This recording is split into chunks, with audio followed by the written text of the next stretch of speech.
Thank you for joining me for another episode of Awkward Insurance. I'm your host, Dustin Bryant. Today, I have with me Wes Dyson. He is a producer here in Arkansas, has a CIC designation from the National Alliance, is a board member of the Arkansas Insurance Hall of Fame, which produced some really fun events, a board member of the University of Central Arkansas Alumni Association, and the way I know him is as a cheerleader of UCA. Wes, please say hi. Hello. Dustin, thank you for having me on. You're welcome. I'm so excited that I get to have this conversation with you today. Wes and I have known each other for, what is it like? So a decade plus now. Oh, well, then a little less. 27 when I started. No, I was 25 when I started where we were first together. You forgot in my intro to one of my titles is Dustin's favorite producer. You forgot that part. This is true. Actually, you're probably my most adversarial producer. Yes, for sure. Does that make you my favorite? Well, we have the strongest relationship. Let's put it that way. You know what? That is probably very true, because when you go through everything with somebody and you have to work through your problems, you end up coming out with a stronger relationship on the back end. Well, and we kind of grew up with each other in a sense too, as far as professionally working together with CSA and a producer. Yeah. So you came along and I was quickly assigned as your customer service agent producing your apps. Yeah. I'm sorry, bugging you for your apps because yes. Yeah, it's one of those things that for me and you, and I look back at our relationship and how long we've been working with and for and against each other. It's one of those things when you're 25, you think you know a lot, and the way you want it done is the right way. And for me, I was probably the worst producer to work with, and so that I always apologize to Dustin. But you don't know what you don't know, and you need some laps around the sun to gain some wisdom. That's absolutely true. Do your customer service agents still have problems with you turning in apps? Yeah, probably a little bit. So you still got some I'm better. I am much better, but I will not say I am perfect by any stretch of the imagination. Right. So we did grow up together, at least in our careers, honestly, too. And then we had kids and started families around the same time, too. Uh-huh. So we grew up in that aspect, too. And then I went over to another agency, and I just missed you so much that I had to convince you to come over there with me. You did. And I loved it. I was so excited to have you over there, and so everybody else was, too. And so we continued our relationship, and I think that's when we started really butting some heads. And I would joke, although it wasn't a joke. There's a lot of truth in jokes. But either way, I would joke a lot that Wes and I had a relationship like a work relationship. So my husband has a work wife. And I'm like, I don't know if I want to call him my work husband. But at times we'd break up and not talk to each other and then be like, all right, well, I guess we got to work together. So we got to figure this out. Yes. We definitely saw things in two different lights many different times. Yeah, I think the worst, actually the best in my opinion, but the worst in producers' opinions is that I was typically known as the in-house underwriter, which was kind of not advantageous to being a producer and getting the business out there quickly. But the business that I underwrote, it sticks. That's all I got to say. 100%. You kept me out of the doghouse several times. And for that, I'm very grateful. At the time, some of those, I felt like I had two underwriters on every account instead of just one. And sometimes that's a lie. That's a lie, because once I underwrote it, there was no reason for underwriting to underwrite it again. Yes, that's also true. And you may have been a little harder than the regular underwriter. Well, because then I know I got all my bases covered. But either way, Wes, I am so happy to have the conversation with you today. And just to kind of get the conversation started a little bit, I want to know about your most awkward personal or professional moment. Well, Dustin, I feel like you know exactly which one it is. And I got no idea what. No idea. Yeah. So anyway, 100% without doubt, professional most awkward moment is as being a CSA and the producer, we would text back and forth. And so just so happened it was Friday evening, I believe. And I guess the last person I texted was Dustin. And then my wife was in the other room. And so I sent her a text message like, hey, you want to watch some Netflix and chill? And it was a very direct Netflix and chill. Pretty sure this was before Netflix and chill was a euphemism, but that's it was a very direct approach. And I wouldn't say it was later too. Like it was like 11:30. It was really late, Wes. Yeah, it was late. And so it was a very direct approach. And I guess I was, not paying attention. It was a very shocking approach. And I'm like, well, it was meant I know we got this weird relationship at work, but Wes, I think we're crossing some boundaries here. Crossed about 4 lines there, and several HR nightmares. So, but then I looked at the top of the text message, and it did not go to my wife, Megan Dyson. It actually went to Dustin Bryant, which is you. And I'm sure it was Friday night on later night, and I'm sure your husband was laying right beside you, and you're getting text messages from someone you work with. And so I proceed to send, I think, 10 text messages apologizing and trying to explain what had happened. I was mortified. And that's just the way, I'm sorry, it just happened like that. It was just, it was not my fire moment. Did we ever actually work this out, or did we just leave it dead in the text message arena? Yeah, I'm pretty mortified, so I wouldn't say anything about it. I think maybe a week later at work, maybe a month later, but I wasn't going to bring it up. We came into the office the next morning. I'm pretty sure we didn't look at each other, or maybe I looked at you and laughed my butt off, but I don't think you tried to have contact with me at all. Yeah, I'm trying to scroll back through. And I was too. But I guess it's back further than I thought, because I'm to 2018 right now. Oh gosh, you're back that far on your text? If you find it, let me know. We're going to make it like the picture title of this particular podcast. Yeah, I don't believe I'm going to share that. If you don't have it, I'm not going to share it with you. Well, I'm going to go and look for it now. What did your wife say? Did you share this information with your wife? Yeah. Oh, yeah. Yeah.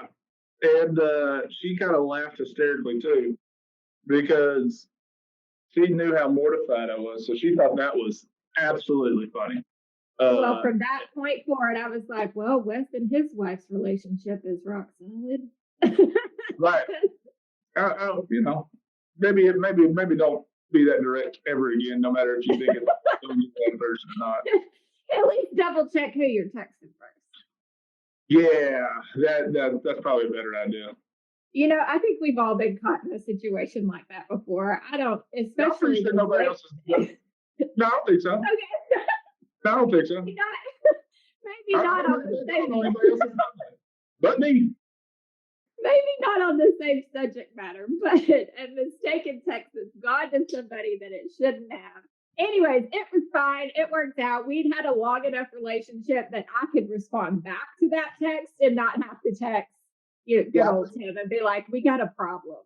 I believe the text back to me was you were laughing hysterically. OMG. I showed Scott. I was like, okay, at least she showed her husband. So okay, now it looks like you found the text. Did you find the text? I haven't yet. Okay, because that does actually sound pretty accurate. And so that just brings us kind of into the point of today's discussion, is that producers and account managers, customer service agents, whatever you will call us, we have special relationships that oftentimes end up like marriages in the workplace.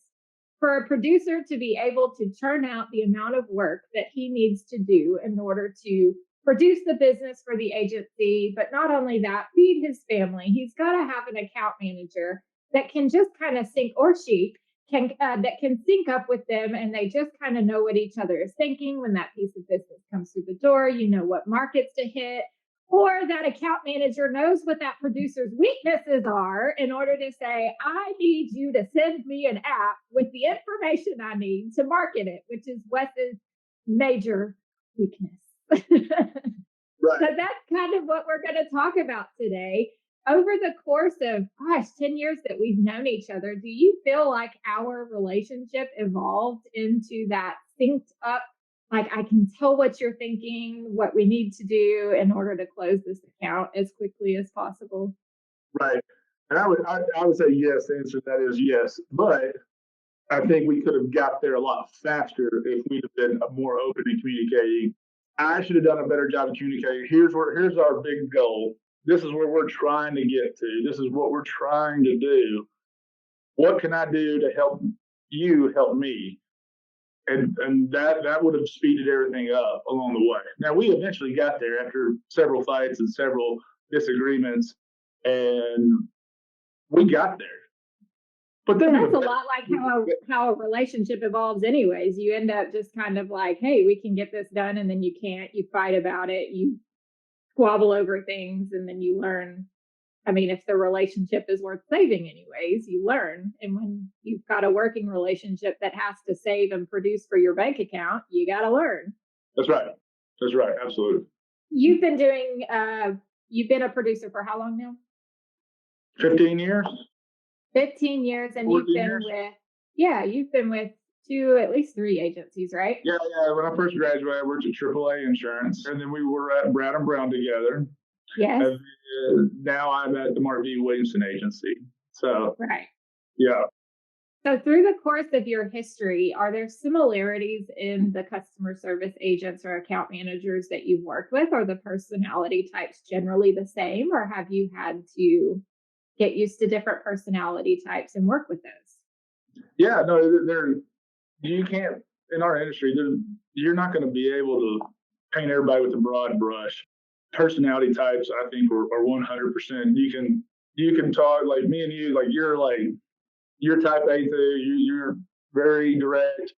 You communicate with you a different way than you communicate with somebody else that maybe not be as direct or things of that nature. But yeah, so there's definitely similarities. Like when I work with somebody that's kind of like, and I guess the first people you work with that are certain personality types, I'm like, okay, that's like Dustin. I need to talk to her like I talk to Dustin. Like I need to work with her like I work with Dustin. You just work with people and their personality types the way you think you should. And for me, that was, with you, I'd just be very direct and to the point, and here's what we need, here's what we need to do. And you go, okay, well, you can't do it that way. You got to do it this way. I'm like, okay, cool. Let's do it that way. That's fine with me. I don't really care what way we need. You tell me what the best way to do it is. And that's kind of what we usually end up. So. Right. Now you work between both personal and commercial lines, correct? Yes, I do. What differences are there in the customer service personality types because those are 2 different beasts. And so you've got to handle that business 2 different ways, and they come with different timelines and everything else. Yes, they're 2 different beasts, but they're very similar. And people's personalities are people's personalities. I mean. So what do you expect if you had to think about the CSR or account manager that you worked with the best, or all the different personalities and or even work personalities and how they work and the efficiencies that they have? What's going to be your ideal account manager so that you can be the most productive producer? Who's going to be your best cheerleader? Yeah. Well, I think it goes back to the producer. We need to communicate to the customer service agent what we need, what our goal is, what our plan is, what the big long range picture is, and where we're going and how we're going to get there. To me, that's what you have to communicate as an agent. Is you have to say, hey, we're trying to get this account on the books. We're trying to fix this problem. They've got a work comp issue here, or they own the house, they own this house in trust, or communication to you and what we're trying to solve, how we're trying to help our clients, what that is. So when it's time for you guys to go and do what y'all need to do, I'm not micromanaging you. You guys already know. First off, you know better what y'all need to do than I do. I just need to communicate to you. Here's what I need. Here's where I'm going. This is what my plan is. And so that way you guys can take it and run. And I'm not getting in your Cheerios, basically. I'm not stepping in the middle of when you're working on something. That's going to make everything go slower. Communication, if and when you do have a problem, I'm not going to know it because I'm not a mind reader. Nobody is. So when problems come up, the faster they get to me or something I can do to help. I don't know if all producers like this. I don't mind getting in and helping and doing if they're super swamped, because every agency everywhere is going to have a time where they're so swamped they can't get to something. And to me, that's cool. No big deal. I don't care. As long as we get the job done, take care of our clients, it does not matter. I don't mind. I will go in and quote personal lines. I will go in and I'll call underwriters if we need to get underwriting exception, or if we need to talk to an underwriter, make sure that we're seeing this the same way and they're seeing this. I don't mind doing that at all. And I think that's just being a good partner for you guys. But being able to do that and be involved and help you, I need to know where you're at. I need to know that if you're struggling and you're swamped and tied under, I need to know that so I can help you, so I can jump in and help. So I like that. I think I remember that about you when we worked together, that there were times where I was inundated with whether it was remarkets or, new business, because you weren't the only producer that I worked with at Brown and Brown. If it was somebody else's business that I was handling too, you churned out some quotes at the same time too, and then would leave it there for me to tweak it or do whatever with.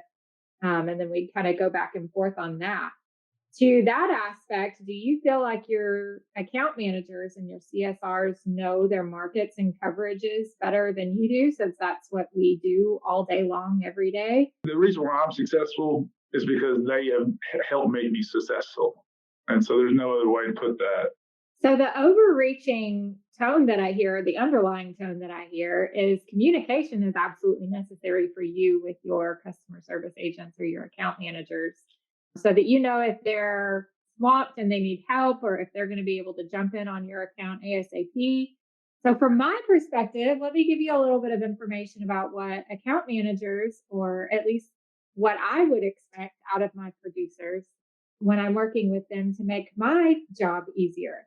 The basic information that you guys would provide, the names, dates of birth, and whatever else that comes with that was always needed and sometimes hard to get from you guys. And so we'd have to reach out to your clients, or we're not really sure if you want to be the point man on your client and just filter communication through them, which makes handling the account really hard. Have you ever played the game telephone? Mm-hmm. Where you start with one person and the communication filters all the way to the end. And sometimes the information, not sometimes, always, the information gets changed and you come up with something totally different. That's kind of how it is when producers are the front-facing voice with the accounts, when sometimes it might be best to be like, hey, this is Dustin. She's who I work with. You can talk to her. You can talk to me. She's going to know all the nitty-gritty details, give her all of the information in order to get the quotes produced and all of that, so that we can get that account out really quickly. Because when we're doing stuff really fast, if we have to wait on something, we want to move on to something else. And then your account gets pushed to the side, and it becomes one of those things that we wake up with in the middle of the night and go, oh my gosh, I got his date of birth and I totally forgot to get that quote put in. And then you get there the next morning and all hell breaks loose and you're still having trouble getting back to your wake up in the middle of the night moment. So, just allow, as far as that communication goes, allow your account managers to be on the account with you. Introduce them. Let them know that you're a partner in crime in this journey with them to get their insurance quoted. Another thing is stop with the surprises. I don't know how many times I've written an account and a year later I get a call like, hey, I'm interested in finding out about some liability coverage for my over 100 head of cattle that I never knew about. You're rolling your eyes. Nobody can see you rolling your eyes, but you're rolling your eyes. So it was a great learning experience for me to go through stuff like that. But that's not the worst I've had. This isn't just yours. This is another producer's. This is, hey, I've got him insured. He's got a new boat. Can you give him a call? Great. I call this guy and I'm talking with him and I'm going over what kind of engine does it have? It has a recycled airplane engine. I'm sorry, you said what now? What am I going to do with a boat with an airplane engine? All right, well, okay, let me see what I can do with an airplane engine. I reach out to surplus lines markets because there ain't no other place this place is going. I know Progressive writes a lot, but they're not going to write an airplane engine if it's not on an airplane. So then we get some surplus lines markets, and it's like, okay, I at least need a manufacturer and a boat model. We get back to this guy, and he says it's made out of Florida by a well-known homemade boat manufacturer. There is no boat manufacturer. So then it's hands off. I don't know what to do with this because we've got no boat manufacturer. But that's the kind of stuff a producer calls and says, hey, I've got it insured. He's got a new boat. Can you give him a call? Dude, he was your personal friend. You knew that boat had an airplane engine on it. You just stuffed it off on me. It wasn't you. Again, it wasn't you. But that's not the only thing. It's, hey, we've got a house that we need to write. Okay, great. Let's get it up. Let's tell me about the account. Well, he's also got a business. Is it being ran out of the house? Yeah, it's being ran out of the house. Okay, what kind of business is it? It's an ambulance bay. Like, I'm sorry, what? So here's the thing. We're not going to be able to put a homeowner policy on that because it's got an ambulance and a dispatch center being run out of the garage. So what you're saying is you have had multiple problems with multiple producers? What I'm saying is the producer personality, that's where there was always a conflict with me being the underwriter is, yes, I know that what fits in underwriting does not always constitute coverage at the time of a claim. It's whether or not there's coverage in the policy. Underwriting is meant to keep the stuff out that's going to make those big dollar claims happen because there is coverage.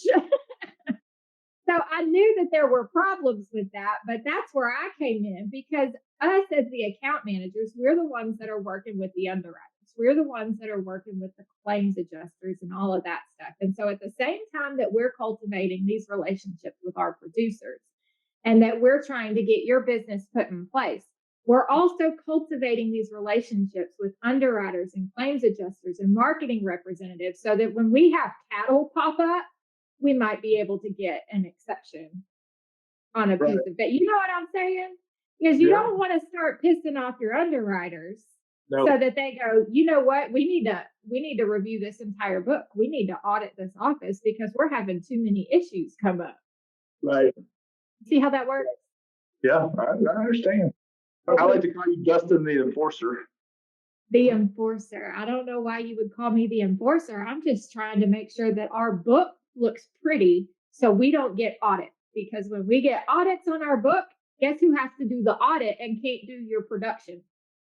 That's me. That's right. Hey, so when we out of trouble, I said that, and I fully appreciate it. Yes, that is the role that I took on, and that's the role that any account manager should rightfully take on, especially when you're being a good account manager and not just writing for the dollars. You're writing for the health of the insured and the business. Take care of our people. Take care of the people. That is absolutely correct. So tell me about landing your most successful account and how your customer service agent or account manager supported you in the sale, both during and after landing that account in order to keep that account on the books, because that's just as essential as landing the account is the retention of that account. Yeah. So it feels like every time I get a really big win or account, it is never something out that we get 120 days out and we get to look at it for 120 days. We get to go through there and do everything slow and methodical. It feels like I get them like 30 days out or 45 max. I mean, or it could be like 20 days. And you've got to build everything and do everything and complete everything. Apps, underwriting information, everything. And it feels like a mad dash. And you know you can take care of the client. You know you can provide them good service. You know you can provide them a better coverage because you've looked at their policies. But you still have got renewals going on. You still have other new business that you're working on. So you kind of shuffle around. The example I'm talking about is I had a very large couple of companies that are related. And the CSAs absolutely, we would not have been able to get out quotes and proposals if they had not done the lion's share of the work. They did above and beyond. They were helping me complete apps and payrolls and getting underwriting information. And I was calling plant managers getting square footage and any updates they had, and they were working on coverage forms and business income and applications and cyber. It was just, the list just goes on because they're very large accounts. And one was April and one was May, back to back, boom, boom. And it was just one of those deals that it was just madness the whole way through.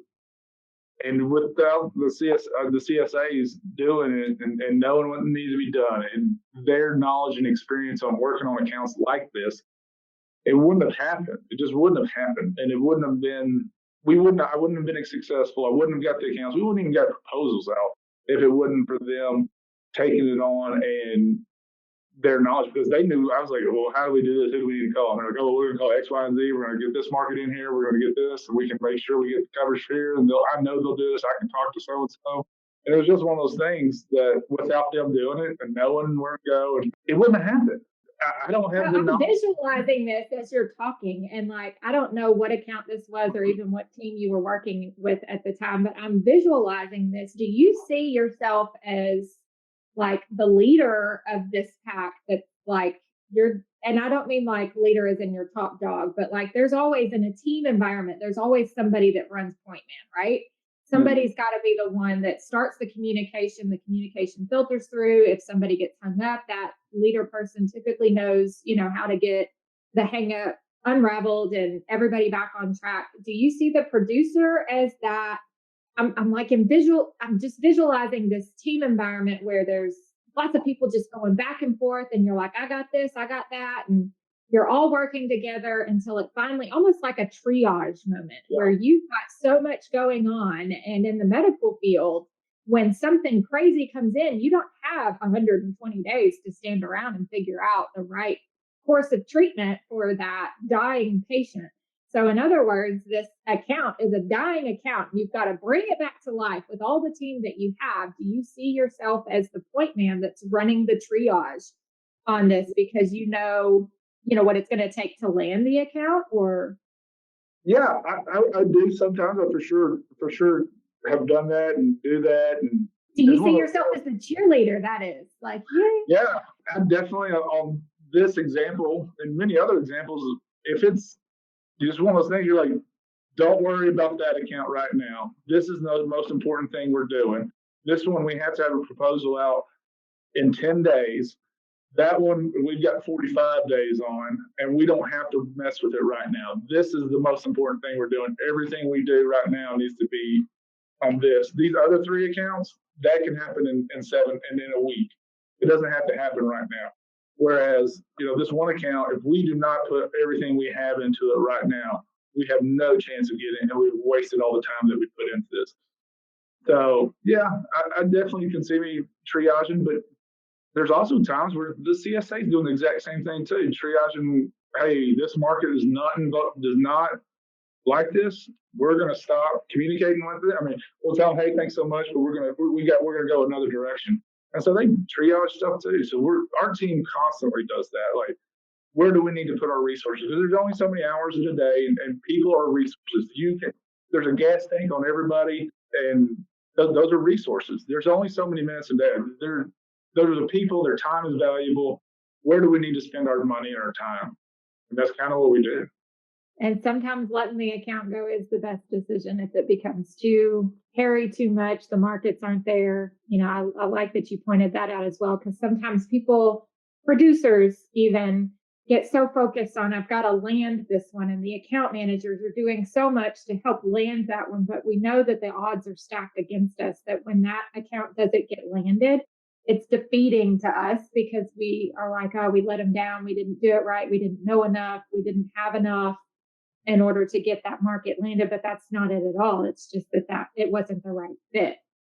So I like that. Now I did ask, how does your cheerleading experience play into what do you have from cheerleading that plays into making you the best producer to pump up your account managers and CSAs or CSRs? Why are you laughing? I have been out of the cheerleading game for 15 years now. So going back to in the day, we were competitive, so we competed. we won nationals in 2001, national championship at the University of Central Arkansas. So we're very proud of that, but that was a long time ago. But being competitive and then learn how to deal with when you're in cheerleading, it's like you were in a sport, but you were in a sport with women, ladies, and girls, and is that why you went into it? That was the thing, right? That was the catch. Yeah. Girls smell better than boys usually most of the time. So, but you're in a competitive environment. You were a team, and you learned how to work with people opposite sex, because most sports you're working with the same sex. So if you're playing football, you're working with all dudes. Cheerleading is kind of maybe one of the few sports that you cross over. You learn how to work with people, because girls are different than boys, and they work different and talk to people different. You don't talk to them the way you talk to your buddy, and there's just different norms, and it kind of gives you a little bit of how to work with people in a competitive situation in a high stress environment. That's not where I saw that conversation going at all. I don't know what I was expecting out of a conversation about being a cheerleader and how it translates into your profession, but that's actually really insightful. I don't even know what to say about it, honestly. I wasn't even taking notes on it, so I'm not sure what to say. I'm gonna take that as a compliment. It is a compliment, and I don't give those out too often, especially not to you. No. I'm fairly certain that there weren't a lot of compliments that went back and forth. Actually, it was more like a lot of chastising and like, dude, come on. That's the brother-sister deal. See, exactly. That's what I always say that our relationship is more like as a brother and sister. It's a little awkward to kind of have the podcast and say that, producers and CSAs are more like a marriage at work. But there was just a lot of stuff. And, I think that kind of translates to, there's a lot of times where brothers and sisters don't get along and they don't talk to each other. They tease each other or pin each other down and torture the crap out of each other. And then you have to get up and be a teamwork and get your chores done before mom and dad get home, or you're going to get your butts handed to you, right? So I think that kind of translates into it as well. I've really enjoyed this conversation with you, Wes. A lot of this podcast is geared more towards the account managers and the customer service agents. So with that in mind, as a producer, do you have any parting messages or any nuggets of wisdom other than go be a cheerleader, because it'll improve your communication skills, to impart on our account managers? I would just encourage, as account managers, your producer needs to be communicating the big picture, where we're at, where we're going, what we're trying to do, trying to take care of the client, how we're doing that. You need to know y'all need to be on the same page. So if your producer Stop for just a second. Let me ask you, instead of closing this comment up, we'll circle back around if we remember to. You said, make sure your producers communicate with you. How do you propose that happens when an account manager has a producer that's not communicating, or the communicating is suffering? How do you propose to get that on track? Like, be frank, like you and I are, where you're just like, dude, this ain't working. You need to get on board. I send them an email, say, hey, we need that. Can we have a meeting? I need 15 minutes. I need a meeting with you. And I wouldn't let it go out. I mean, it needs to, hey, can we get a meeting this afternoon? 15 minutes, 3:30. Give an exact time on how long you want to meet, and go in there and ask that. Hey, I just need to understand. The CSAs need, if the producer's not giving it to you and you don't know where you're going and you don't know how you're getting there, the CSAs need to sit them down and say, hey, help me understand what we're doing here. Help me help you, because if I don't understand what our goal is and where we're going and what we're trying to achieve for this client, you're just going in the wind. You don't even know what a producer could know something, and something may change with the account. He's not even paying attention to it, and the CSA is burning a lot of time on it. And you're like, yeah, I talked to him the other day. He's actually not that interested. He told me he didn't, he's really not going to probably move anyway. Doesn't matter what I do. So I kind of just wrote it off. But yeah, you're still spending time working on this account, trying to put it together. So they need to be communicating to you, and you need to know the big picture, and then have the conversation with them. Hey, something changes on this, let me know, because I'm spending some time on it trying to put this together for you. So as soon as they know it's done, something's really important to me. Like, if something happens with the accountant and something changes, I try to I'll call the CSA right after I have a conversation, or I'll find something. I'll call them right away and say, hey, shut it down. Let's not waste any more time on this. Let's go a different direction. And so those guys need to be calling and telling you that, and you need to know where we're going and how to get there. And that's the conversation you need to have with them. Like, help me understand. Yeah. As we're talking, I kind of feel like this relationship between the account manager and the producer are probably one of the hardest to cultivate. Because especially when I think about our history together, this relationship didn't like just happen overnight. We've built it over a decade or more. And like you said at the beginning, that 25-year-old producer who thinks he knows everything is probably not going to be very receptive to an account manager saying, I need 15 minutes of your time because we need to figure out what you're doing and where you're going and how we're going to communicate on this. And he's going to be like, I ain't got time for this. I'm trying to write business. You just need to do your job. I'm pretty sure that was an attitude of yours at the beginning. That's an ego problem. And what you will see is the younger guys that are hotshot guys, they think they are, that's all ego. And the sooner that those guys can get past that, the better they will be as a producer. They'll learn more. They'll be smarter for it. They'll be able to absorb information. But when you're too busy knowing everything, yeah, you won't get very, may not get very far anyway. Your career may be short anyway. One of my biggest soapboxes when it comes to the insurance industry, and I think everybody will agree, is that this industry is built on relationships. Like the classes that we go to through the National Alliance, the CIC, CISR, one of the most fun aspects of those classes is that you get to walk around that room and talk with those folks and build some of those relationships. One of the funnest things about being an account manager is the number of relationships that we have to cultivate and manage and work with other relationships in order to build the best kind of a bubble around ourselves to be the best customer service agent or insurance advisor for our customers, because that's what it's all about, is so that they've got coverage when that claim comes through and that you've got the right connections with your adjusters or your underwriters or whomever. If something goes wrong, you haven't sat there ticking them off with bad pieces of business the whole time.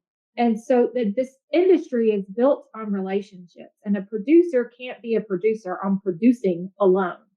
An account manager can't be an account manager on knowing coverage alone. It's all about the relationships that you're going to be relying upon so that when your knowledge fails you, you've got your producer that you can talk to about something. Or when you fail with that relationship because you might have said something that you shouldn't have to the account person or the customer, then the producer can come in behind you and maybe clean up that mess a little bit. Not that I have ever done that before. I have never made a customer mad. Really? I'm pretty sure I might have at least once or twice. That's all part of the. Yeah, I've got some stories on that. This is another thing is when you're in insurance, you pretty much learn as you go. There's not a lot of classes or textbooks that teach you how to do this other than the coverage or the insurance language. And so I got some stories of my own about sticking my feet in my mouth. And customers themselves have put me in my spot and been like, you should not have said that to me. And then I suddenly go, you're right. I was way off base. But it's all about the relationships that you build. And in order to build those relationships, the foundation of that is going to be the communication piece to that. And maybe you should put on some classes about being a cheerleader and learning how to communicate with people. I mean, I'm just saying that little nugget that you dropped about what you learned from being a cheerleader and how it translates. I didn't expect that. And now I'm just kind of all into that. Yeah. You learned communication from being a cheerleader, not leadership skills, which is what I was thinking was going to come out of that. Yeah. Yeah. Well, I mean, there was that too. There's leadership in there too. But given our conversation, that one seemed more pertinent, and how to communicate with your CSAs.